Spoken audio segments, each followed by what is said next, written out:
Karibuni wasikilizaji wetu na watazamaji wetu katika channel yetu ya Afya Dr. Zone TV. Mimi naitwa Dr. Charlie, daktari bingwa magonjwa ya kina mama na afya uzazi.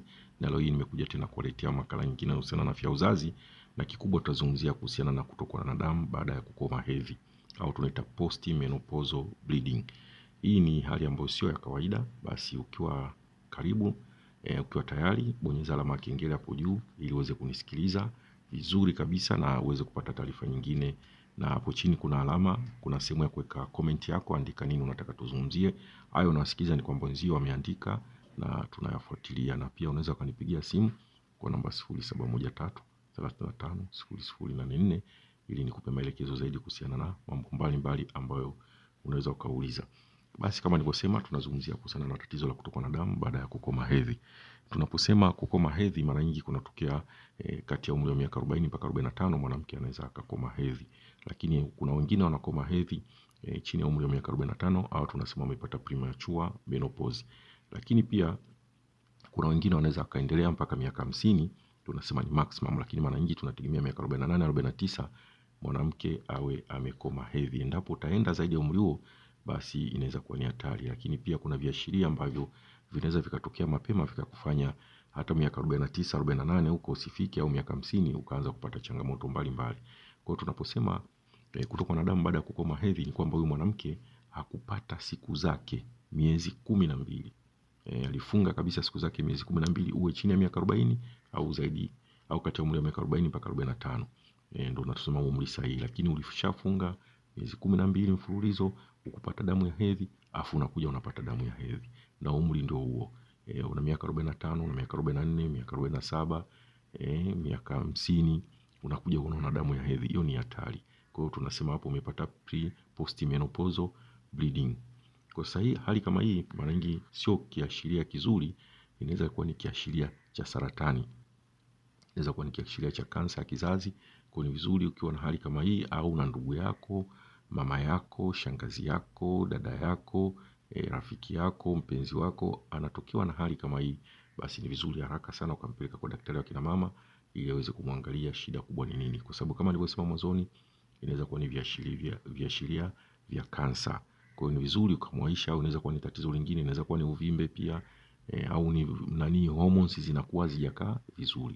Kwa sababu mara nyingi tunategemea mwanamke anapofika kwenye menopause akifunga muda wote huo bila kutumia kitu chochote, yani kuchoma hata sindano za uzazi wa mpango, na amepitiliza kiasi hicho cha miezi 12 afa kaona tena damu yake, basi unasema hapo awali kwamba ile tabaka la ndani lilikuwa limesinyaa, sasa linaanza kunenepa, kitu ambacho sio kawaida. Kwa ushauri zaidi, basi ni vizuri ukampeleka hospitali. Hali kama inapotokea huwa inaleta changamoto nyingi sana kwa wanawake.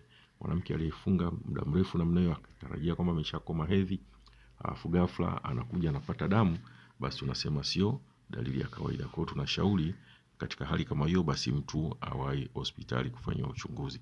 Vipimo mbalimbali itafanywa, moja hapo atafanywa vipimo kama vya ultrasound kucheki damu, mfumo wake wa hormones, na pia kuangaliwa kule kwenye mlango na shingo ya kizazi kuona kama kuna tatizo au dosari yoyote.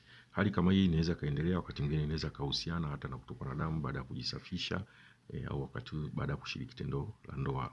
Kuna hali kama hiyo inajitokeza pia, inakuwa sio dalili njema, tunasema ni dalili ya saratani ya mlango au shingo ya kizazi. Pia na yenyewe inatakiwa ifanywe uchunguzi na ikibidi kupata matibabu ili kuweza kuepuka usiingie katika matatizo makubwa. Lakini kwa ushauri zaidi wa mara nyingi tunapenda kuwashauri akina mama, ukiona sasa umefikia katika ule umri au unataka kukoma hedhi, ni vizuri ukafanya uchunguzi, ukamwona daktari bingwa akina mama ili akufanyie uchunguzi wa matiti na pia akufanyie uchunguzi wa mlango wa kizazi. Hii inatakiwa ifanyike mara kwa mara, na pia kuchunguza kizazi chenyewe, ambapo kufanya uchunguzi wa kizazi tunafanya vipimo vya ultrasound kuangalia. Na endapo tutaona kuna dosari yoyote, basi vipimo vya damu kwa ajili ya kucheki hormones au vichocheo itafanyika ili kuweza kuangalia kama hormones zako ziko vizuri au kuna changamoto yoyote. Kwa hiyo ni vizuri basi ukafanya hivyo. Na kingine, tuepuke pia vitu ambavyo vinaweza vikatupelekea katika changamoto kama hizo. Moja hapo kuangalia hata ulaji, uzito mkubwa, na pia inabidi kupunguza.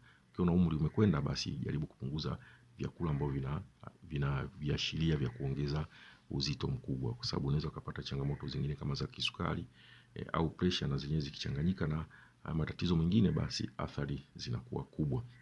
Kwa hiyo ni vizuri pia kucontrol uzito au kudhibiti uzito mkubwa endapo sasa umeshafikisha umri mkubwa kati ya miaka 45 na kuendelea. Lakini kikubwa zaidi, cheki afya yako kati ya umri wa miaka 40 mpaka miaka 45, ambao tunasema ni umri mama anytime au muda wote anaweza kaingia kwenye menopause, ingawa wanawake wengi wanaingia menopause baada ya umri wa miaka 45. Kwa hivyo vyote hivi ni heri ukaona cheki mapema.